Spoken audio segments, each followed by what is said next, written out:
born in this, so it looks like cannot be here. And then for posterity, so that we know that when we seal the casket for Mami Ong is 125 years old today.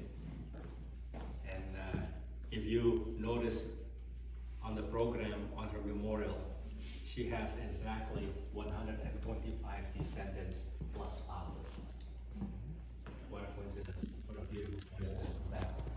So what I thought that we would do tonight is just simply have an opening prayer, and then after the opening prayer, we go, each one of us, because everybody is not able to fit in that room at the same time, to show the respect the Chinese way, the way that Janie used to always do for people who have passed away.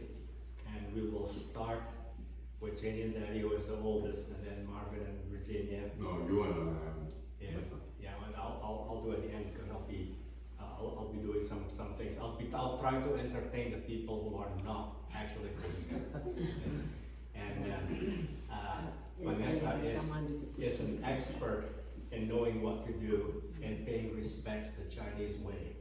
Okay, so she's going to explain to us what to do. But before that, let's have an opening prayer. And I'd like to ask Kiri. Can you say the opening prayer for us? Kiri is a great granddaughter. 3 greats or no? 2. No. 2 greats. Three. Great grandmother, Yeah, so the great granddaughter. No, she's 4, but she's really great.